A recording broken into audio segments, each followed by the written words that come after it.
Homework এখন কি পুরোপুরি এআই নির্ভর হয়ে যাচ্ছে? আইনস্টাইন নামে একটি নতুন এআই টুল শিক্ষার্থীদের হয়ে স্বয়ংক্রিয়ভাবে অ্যাসাইনমেন্ট সম্পন্ন করার দাবি করছে। এটি নিয়ে শিক্ষা জগতে শুরু হয়েছে তীব্র বিতর্ক। এই প্রযুক্তি কি শিক্ষায় বিপ্লব নাকি একাডেমিক সততার জন্য হুমকি? বিস্তারিত জানুন রিপোর্টে।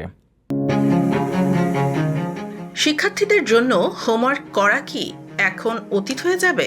একটি প্রযুক্তি কোম্পানি আইনস্টাইন নামে একটি উন্নত মানের এআই হোমওয়ার্ক এজেন্ট তৈরি করেছে, যা স্বয়ংক্রিয়ভাবে অ্যাসাইনমেন্ট সম্পন্ন করতে পারে।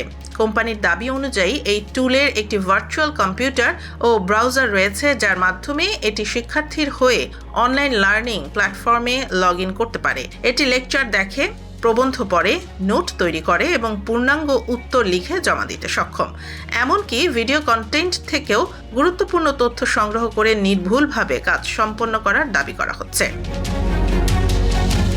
এই প্রযুক্তি কপি পেস্ট পদ্ধতির বদলে সরাসরি কাজ সম্পন্ন করে, যাতে শিক্ষার্থীরা সহজে উত্তর জমা দিতে পারে।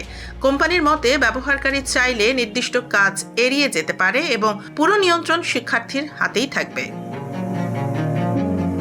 তবে বিষয়টি নিয়ে ব্যাপক বিতর্ক তৈরি হয়েছে। সমালোচকদের মতে এটি একাডেমিক সততা ক্ষুণ্ণ করতে পারে এবং শিক্ষার্থীদের শেখার প্রক্রিয়া দুর্বল করে দিতে পারে। কেউ কেউ বলছেন এই ধরনের প্রযুক্তি পরীক্ষার মূল্যায়ন পদ্ধতি ও বিশ্ববিদ্যালয়ের নীতিমালায় বড় পরিবর্তন আনতে বাধ্য করবে।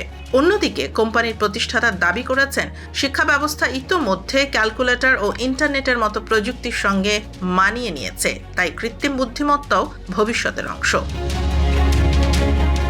এআই এর এই অগ্রগতি একদিকে সুবিধা ও স্বয়ংক্রিয়তা বাড়াচ্ছে, অন্যদিকে শিক্ষার মৌলিকতা নিয়ে নতুন প্রশ্ন তুলছে। এখন দেখার বিষয় শিক্ষা প্রতিষ্ঠানগুলো এই পরিবর্তনের সঙ্গে কিভাবে খাপ খাইয়ে নেয়।